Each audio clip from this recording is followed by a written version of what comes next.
আসসালামু আলাইকুম দর্শক, সবাই কেমন আছেন? প্রিয় চাকরি প্রত্যাশী ভাই বোনেরা, আপনাদের জন্য চলে আসলাম আর একটা সরকারি চাকরি সার্কুলার নিয়ে। সেটা হচ্ছে বিমান বাংলাদেশ এয়ারলাইন্সের নিয়োগ বিজ্ঞপ্তি।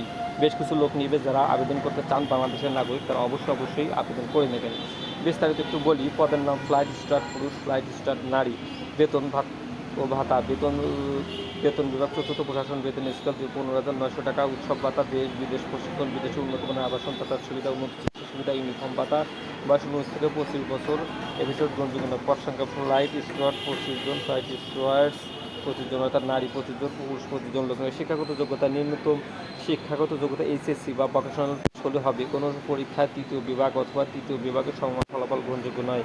এসএসসি বা সমমান পরীক্ষা এইচএসসি সমমান পরীক্ষার নিম্নতম 3 পয়েন্ট থাকতে হবে।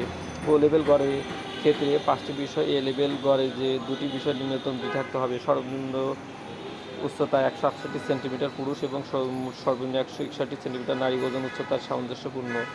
সাঁতার জানা প্রার্থীদের অগ্রাধিকার দেওয়া হবে। চূড়ান্ত প্রার্থীদেরকে প্রশিক্ষণ অবশ্যই সাথে শিখতে হবে। প্রার্থীদের সুস্বাস্থ্যের অধিকারী হতে হবে, ইংরেজি পারদর্শী, অবিবাহিত হতে হবে, দৃষ্টিশক্তি 6/6 চশমা গ্রহণযোগ্য নয়, কম্পিউটার বিষয়ে জ্ঞান থাকতে হবে। বিদেশি শিক্ষা প্রতিষ্ঠান হতে অর্জিত শিক্ষা ডিগ্রি অথবা অন্য কোনো বিজ্ঞপ্তি উল্লেখে নেই। সেসব থেকে দেশের সংশ্লিষ্ট বোর্ড হতে সার্টিফিকেট থাকলে আরও ভালো। এই ছিল সিকিউরিটি অ্যাসিস্ট্যান্ট, তারপরে লোক নেবে এখানে।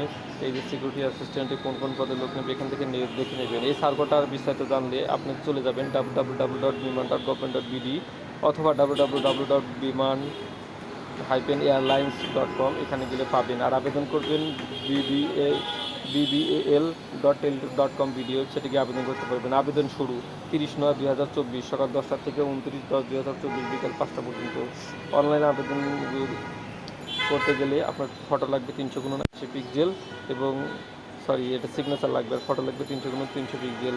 তারপরে SMS করবেন কীভাবে, স্ক্রিনশটে দেওয়া আছে, ভালোভাবে দেখে নেবেন।